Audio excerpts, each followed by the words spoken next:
दोस्तों, जैसा कि हम जानते हैं कि इनकम टैक्स डिपार्टमेंट ने अपना नया ई फाइलिंग पोर्टल यानी आपका ITR फाइल करने के लिए नया पोर्टल लॉन्च कर दिया है, लेकिन अभी भी काफ़ी लोग ऐसे हैं जो समझ नहीं पा रहे हैं कि कैसे इसके अंदर अपना ITR फाइल करना है। तो आज हम सीखेंगे कि कैसे आप एक एम्प्लॉय का ITR या एक सिंपल जो महीने का कुछ इनकम करता है उसका ITR आप कैसे इस पोर्टल पर भर सकते हैं। तो गाइज, मेरा नाम है हेमंत, तो चलो शुरू करते हैं।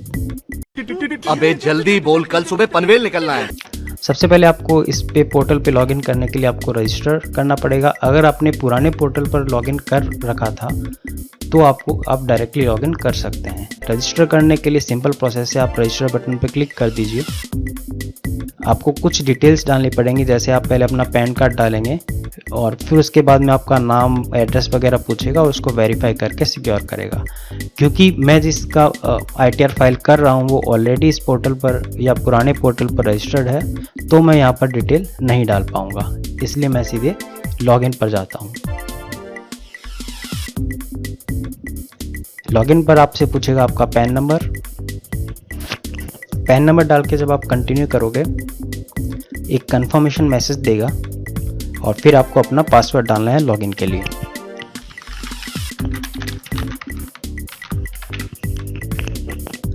पासवर्ड डालने के बाद आप सिंपली इसमें कंटिन्यू पर क्लिक करके लॉगिन कर सकते हैं। इसके बाद आपको कुछ स्टेप्स करने के लिए बोलेगा जो अभी ऑप्शनल है, लेकिन आपको फ्यूचर में हेल्प करेंगे ITR फाइल करने के लिए। अभी के लिए मैं इसको स्किप कर देता हूँ। अब यहाँ डैशबोर्ड पर आपको सबसे पहला ऑप्शन ये दिखेगा ITR फाइल करने के लिए। यहाँ पर ये दिखा रहा है कि असेसमेंट ईयर जो कि 1 अप्रैल 2021 से 2022 का है, यानी कि वो फाइनेंशियल ईयर जो 31 मार्च 2021 को ख़त्म हुआ था। यानी आपने जो भी इनकम 1 अप्रैल 2020 से लेकर 31 मार्च 2021 के बीच में कमाई थी उसका ITR आपको यहाँ पे फाइल करना है। तो आप फाइल नाउ पर क्लिक कर देंगे। असेसमेंट ईयर 21-22 होगा। बाकी ऑप्शंस आपको इस करंट ईयर में नहीं मिलेंगे, तो इसको आपको स्किप करना है। कंटिन्यू, ऑनलाइन पर क्लिक करेंगे, प्रोसीड। अगर आपने पहले से कोई सेव कर रखा है तो आप यहाँ से रिज्यूम कर सकते हैं, अदरवाइज आपको नया ITR फाइल करने के लिए स्टार्ट पर क्लिक करना है।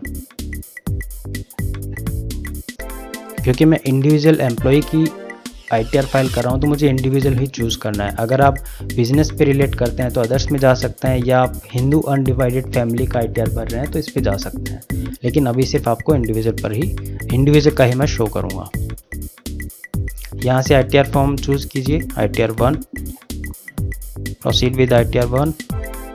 ओके, अब ये 3 स्टेप्स होते हैं। यहाँ पर कई बार इस पोर्टल में इशू आता है कि ये लोड होने में बहुत टाइम ले लेता है। इस स्टेप में आपको बताएगा कि ये 3 स्टेप में कंप्लीट होगा, तो आप लेट्स गेट स्टार्टेड पे क्लिक कर दीजिए। कई बार ये टाइम लेगा। अगर आपकी इनकम एग्जाम्पशन लिमिट से ज़्यादा है, जो कि गवर्नमेंट ने सेट कर रखी है 2.5 लाख की, तब आप इनको ऑप्शन को चेक कर सकते हैं, या फिर इनमें से किसी भी कैटेगरी में आप आते हैं तो इनको आपको चेक करना है। क्योंकि मैं एक सिंपल सा एक एम्प्लॉय के लिए भर रहा हूँ तो मुझे इन दोनों की ज़रूरत नहीं है। मैं सिंपल अदर्स पे क्लिक करूँगा और कंटिन्यू करूँगा। कई बार ये लोडिंग बहुत ज़्यादा टाइम लेता है और कई बार ये चल भी नहीं पाता, तो आपको थोड़ा सा यहाँ पर पेशेंस रखना होगा। तो चलिए, हम नेक्स्ट स्टेप पर आ चुके हैं। इसको मैं क्लोज कर देता हूँ। अभी आपसे कुछ जानकारी मांगेगा, जैसे पर्सनल इन्फॉर्मेशन, फिर ग्रॉस इनकम, और ये सारे स्टेप्स आपको फुलफिल करने हैं। तो सबसे पहले पर्सनल इन्फॉर्मेशन में आता हूँ। यहाँ ये डेटा प्री फिल्ड है, आपके जो भी पैन कार्ड की डिटेल है उससे। कॉन्टैक्ट नंबर आपको अगर एडिट यहाँ से आप कर सकते हैं। नेम, ईमेल डला हुआ है, कंट्री आपको चूज करनी है।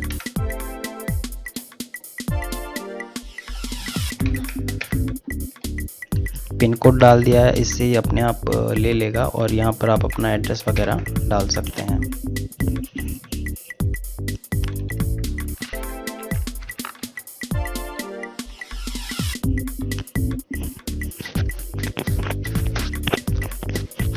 ये फिल करने के बाद इसे सेव कर दीजिए। ये एक ही बार मांगेगा, नेक्स्ट टाइम जब आप फाइल करोगे तो ऑटो फिल रहेगा। नेचर ऑफ एम्प्लॉयमेंट आपको बताना है कि किस तरह का काम आप करते हैं। अगर आप गवर्नमेंट या सेंट्रल जॉब में है या पब्लिक सेक्टर में है तो यहाँ से चूज़ कर सकते हैं। अगर आप प्राइवेट हैं तो फिर सिंपल सा आप अदर्स में आ सकते हैं।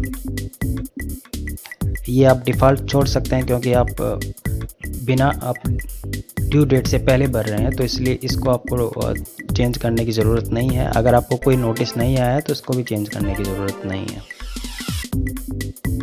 इसको भी क्योंकि ये कंपलसरी नहीं है, इस पर स्टार नहीं लगा, आप छोड़ सकते हैं, आपके काम का नहीं है। अब यहाँ पर आपको बैंक डिटेल्स डालनी है, जो भी आपका बैंक अकाउंट, क्योंकि आपने पुराने पोर्टल पे मैंने ऐड कर रखा है इसलिए यहाँ पर दिखा रहा है। अदरवाइज़ आप यहाँ से ऐड अनदर करके अपना पोर्टल पर अपना बैंक अकाउंट ऐड कर सकते हैं। ऐड करने के बाद आपको इसे नॉमिनेट रिफंड के लिए करना है, फिर आप इसे कंफर्म करने के बाद आप ग्रॉस टोटल इनकम पर आएंगे।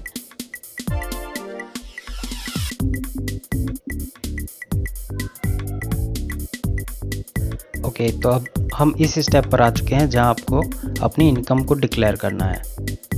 तो यहाँ पर आपको दिख रहा होगा कि verify your income source detail, तो आपको सैलरी वगैरह की सारी डिटेल यहाँ पर डालनी है। इसको आप एडिट करेंगे।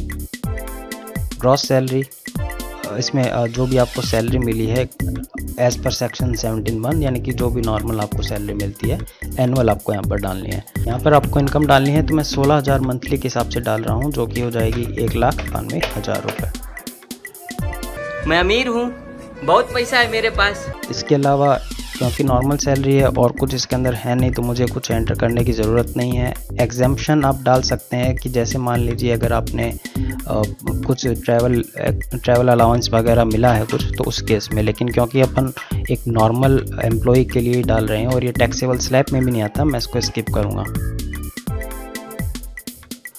प्रोफेशनल टैक्स अगर आपके लगता है तो आप यहाँ पे डालेंगे, लेकिन यहाँ पर कोई भी आपको ज़रूरत नहीं है। डिडक्शन, स्टैंडर्ड डिडक्शन इसने ऑटोमेटिकली दिखा रखा है, जो 50,000 तक होता है, गवर्नमेंट की तरफ से ये अलाउड है। अब आप इसको सेव कर देंगे। A few moments later.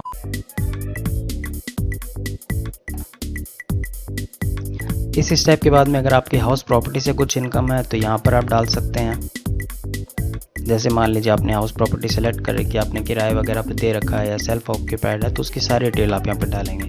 इस केस में डालने की ज़रूरत नहीं है क्योंकि मैं सिंपल एक एम्प्लॉय की सैलरी बेस्ड ITR ही फाइल कर रहा हूँ। इसके अलावा अगर अदर सोर्सेज से आपकी इनकम है तो यहाँ से डाल सकते हैं। जैसे अगर आप ऐड डिटेल करेंगे तो कुछ और ऑप्शंस आपको मिल जाएंगे। जैसे अगर आपको इंटरेस्ट से इनकम हुई है, हाँ क्योंकि सेविंग बैंक अकाउंट था इसके अंदर, तो इंटरेस्ट से भी इनकम हुई है, तो वो मैं यहाँ पर डाल दूँगा। तो यहाँ पर मैंने इंटरेस्ट से इनकम डाल दी है। पैसा ही पैसा होगा।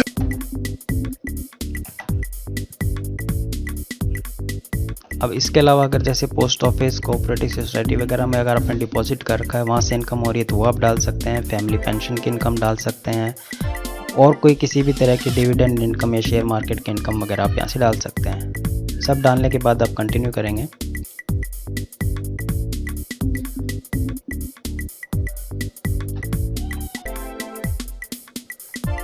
इसके बाद में अपने आप आपकी ग्रॉस टोटल इनकम कैलकुलेट होकर आ चुकी है। अब आती है एग्जेम्प्ट इनकम, यानी जो आपको इनकम में छूट मिलती है। ऐड डिटेल पर क्लिक करेंगे। अगर आपको किसी भी तरह की इनकम में डिबेट मिलती है इनकम टैक्स में, जैसे एग्रीकल्चर इनकम हो गया या अलग का तरह की कंपनसेशन वगैरह में होगी, तो वो आप यहाँ पर डालेंगे।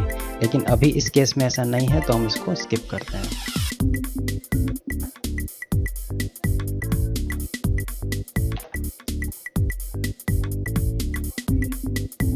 इसके बाद आप नेक्स्ट स्टेप पे आने के लिए कंफर्म करेंगे, फिर ये थोड़ा टाइम लेगा।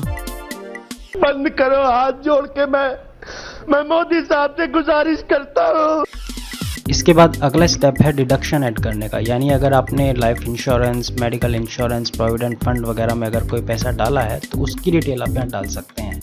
इस पर आपको क्लिक करना है, फिर लोड होगा। उसके बाद ये पूछेगा कि क्या आप किसी यानी आपने कोई डोनेशन पेड किया है या नहीं। डोनेशन पेड ऐसी जगह डोनेशन पेड जो रजिस्टर्ड होती हैं और उनका पैन नंबर होता है, उसी पर आप ये डिडक्शन पा सकते हैं। इसके अलावा किसी रूरल डेवलपमेंट में अगर आपने किया हो, कोई अलग अलग कैटेगरीज में आपने डिपॉजिट किया हो, मान लीजिए आपने टैक्स सेवर की, ये बहुत से लोगों के काम आती है। अगर आपने 5 साल की कोई टैक्स सेविंग, फिक्स डिपॉजिट या इंश्योरेंस प्रीमियम वगैरह लिया हुआ तो 80C सेक्शन में वो डाला जाता है। तो उसमें आप यस करके जितना भी आपने अमाउंट डाला है आप डाल सकते हैं। मान लीजिए आपने 25,000 की पॉलिसी करा रखी है तो आप 25,000 डाल देंगे, अदरवाइज़ आपको ये नहीं करना है। इसी तरह से अगर और तरह का आपने डोनेशन या कोई भी किसी भी तरह का डिडक्शन इनमें से आपको लगता है तो आप यहाँ पर डालेंगे। पेंशन फंड के लिए यहाँ से डाल सकते हैं। सबके आगे उनके बारे में नाम और जानकारियाँ लिख रखी हैं कि किसका क्या रिडक्शन आपको मिल सकता है। अभी के केस में कोई भी ऐसा डिडक्शन यहाँ पर नहीं है तो हम यहाँ पे नहीं डालेंगे और इसको सीधे कंटिन्यू कर देंगे। ओके, अगला स्टेप आ चुका है कि अगर किसी और तरह का क्लेम है तो आप यहाँ से आप एलिजिबल डिडक्शन ले सकते हैं। हेल्थ इंश्योरेंस प्रीमियम हो गया या सेंट्रल गवर्नमेंट के किसी स्कीम का हो गया, किसी फंड के लिए, स्पेसिफिक फंड के लिए हो तो वो आप यहाँ से कर सकते हैं। अगर कुछ भी नहीं है तो आप इस पर नेक्स्ट कर दीजिए। चौथा स्टेप है, 3 स्टेप हम कर चुके हैं, चौथा है टैक्स पेड का। क्योंकि इस एम्प्लॉय की सैलरी बहुत ही कम है और ये टैक्स की स्लैब में नहीं आती है तो हम इसमें टैक्स पेड 0 दिखा रहा है। अगर आप इस पर क्लिक करोगे तो और डिटेलिंग आ जाएगी। किसी भी तरह का डिडक्टेड नहीं है क्योंकि TDS कटा हुआ नहीं है सैलरी पर। किसी भी तरह का और कोई डिडक्शन इनकम टैक्स डिपार्टमेंट के पास नहीं है तो सब कुछ 0 दिखा रहा है और टोटल टैक्स पेड अभी तक 0 ही है और लगने वाला टैक्स भी 0 ही है। कौन है ये लोग, कहां से आते हैं ये आता है टोटल टैक्स लायबिलिटी, यानी इस पे अभी सारी इन्फॉर्मेशन डालने के बाद कितना टैक्स आप पर लगेगा। ये ऑफ कोर्स 0 दिखाएगा क्योंकि हम इस टैक्स की स्लैब में अभी आते ही नहीं है। फिर भी आप क्लिक कर लीजिए, ग्रॉस टोटल इनकम और सब दिखा देगा। आप वेरीफाई कर लीजिए। अगर आप कैलकुलेशन करना या देखना चाहते हैं तो ये कैलकुलेट करके बता देगा। अगर आपने इनकम ज़्यादा बताई होगी तो यहाँ पर कैलकुलेट करके बताएगा कि इस तरीके से आपका इतना टैक्स लगा है। ये रिलीफ लगता है अंडर सेक्शन 89। अगर पर्टिकुलर अमाउंट तक या बहुत छोटा सा टैक्स होता है तो ऑटोमेटिकली आपको रिडक्शन भी मिल जाता है, पर ये हमारे इस केस में एप्लीकेबल नहीं है क्योंकि किसी भी तरह का टैक्स इसमें लगता नहीं, तो हम 0 पर ही से कंफर्म कर देंगे।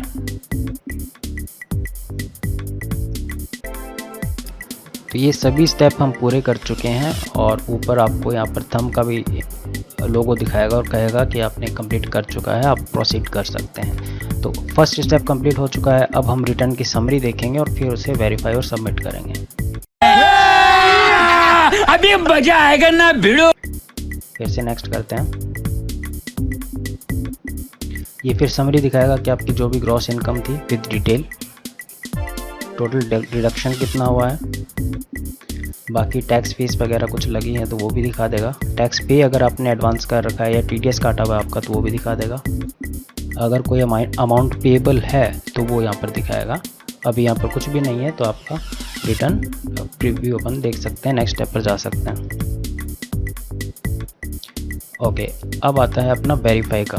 तो वेरीफाई के लिए आप इसको चेक करेंगे, अपना नाम वगैरह लिखेंगे और फिर इसे नेक्स्ट स्टेप पर लेकर जाएंगे। को प्रोसीड टू प्रीव्यू पर क्लिक करना है।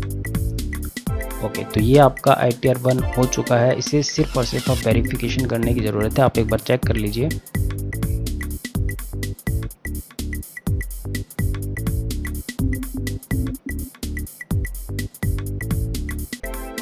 अगर ये सही है तो आप वैलिडेशन की तरफ जा सकते हैं। तो नेक्स्ट स्टेप हमारा होगा प्रोसीड टू वैलिडेशन।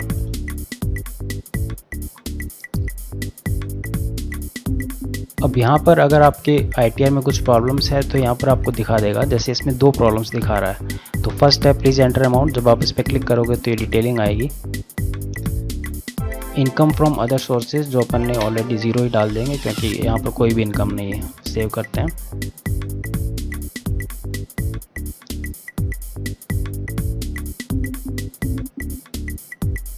वापस आते हैं अपन, फिर से नेक्स्ट स्टेप पर आते हैं, फिर से प्रीव्यू पर आते हैं, फिर से प्रोसीड करते हैं। इसको भी अपन प्रोसीड करते हैं।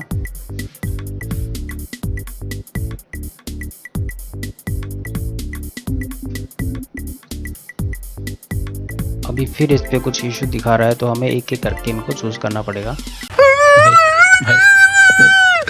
अब यहाँ एक प्रॉब्लम ये भी है कि इसकी डिटेलिंग वो नहीं देते हैं कि क्या है और किस लिए है, सिर्फ एक दे रखा है कि please select option from the drop down.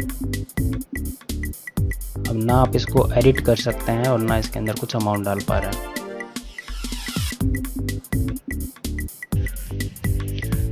एक एरर यहाँ पर भी दिखाता है कि आपकी फैमिली में कोई सीनियर सिटीजन है या नहीं, तो आप यस या नो में से चूज कर सकते हैं।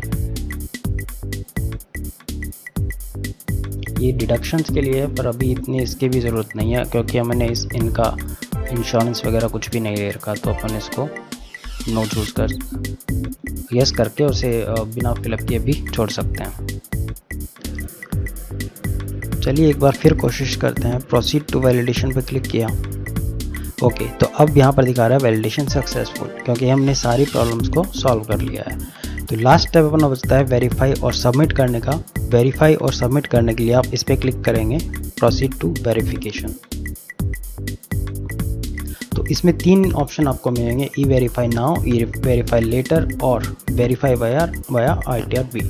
तो ITR-V में क्या होता है कि आपको इनकम टैक्स डिपार्टमेंट को आपको स्पीड पोस्ट से या नॉर्मल पोस्ट से 120 दिनों के अंदर ये पूरा ITR फॉर्म भेजना पड़ता है। मैनुअल वेरिफिकेशन होता है, बहुत टाइम लग जाता है। इसके अलावा अगर इसी फॉर्म को आप दोबारा कभी और ई वेरीफाई लेटर करना चाहते हैं तो यहाँ चूज़ करेंगे। अगर आपका आधार रजिस्टर्ड है और आधार के अंदर OTP आ सकता है, यानी आधार में मोबाइल नंबर रजिस्टर्ड है, तो आप ई वेरीफाई कर सकते हैं। इससे हाथों हाथ ही आपका ITR फाइल हो जाएगा। तो इसको जैसे आप चूज़ करोगे और फिर आप कंटिन्यू पे क्लिक करोगे, यहाँ आपको कुछ ऑप्शन देगा। मारो हमको जिंदा मत छोड़ो सालो। एक तो है OTP। अगर आपका आधार कार्ड मोबाइल नंबर के साथ रजिस्टर्ड है और आधार कार्ड पैन के साथ लिंक है तो आप सीधे OTP से कर सकते हैं। अगर आपके पास डिजिटल सिग्नेचर है तो यहाँ पर इसको चूज़ कर सकते हैं। इसके अलावा नेट बैंकिंग या बैंक अकाउंट से भी आप इसको कर सकते हैं वेरिफिकेशन कोड जनरेट करके। बट बेटर ये रहेगा कि आप सीधे OTP से ही रजिस्टर करें। आपके रजिस्टर्ड मोबाइल नंबर पर OTP आ जाएगा और हाथों हाथ ही आपका वेरिफिकेशन कंप्लीट हो जाएगा। तो मैंने इसको चूज़ कर लिया है। अब जैसे ही मैं इस पर कंटिन्यू करूँगा, ये आपसे परमिशन मांगेगा, 1 टाइम पासवर्ड जाएगा आधार नंबर पर और आपको यहाँ पे एग्री करके जनरेट आधार OTP करना होगा। जनरेट आधार OTP करने के बाद आपके मोबाइल नंबर पर एक OTP आएगा जो वापस यहाँ पे डालने पर आपका ई वेरिफिकेशन कंप्लीट हो जाएगा। OTP डालने के बाद आपको वैलिडेट पर क्लिक करना है और वैलिडेट क्लिक करते ही आपका कंफर्म सबमिशन आ जाएगा। और जैसे आप इस पर सबमिट कर देंगे, इसके बाद आप ITR में कोई चेंज नहीं कर पाएंगे और आपका ITR जो है वो सक्सेसफुली सबमिट हो जाएगा और फिर आगे प्रोसेसिंग के लिए चला जाएगा। You have successfully filed and verify और सबमिट योर रिटर्न, और आपको आपके ईमेल और मोबाइल नंबर पर आपका नोटिफिकेशन चला जाएगा। वापस चेक करने के लिए आपका ITR कैसे भरा है, अगर वापस आपको आप यहाँ से चाहे तो यहाँ से डाउनलोड भी कर सकते हैं फॉर्म को अपने फ्यूचर यूज़ के लिए, या फिर आप दोबारा डैशबोर्ड पर आकर कभी भी इस ITR रिटर्न को देख सकते हैं। यहाँ से income e file, income tax return, view file returns,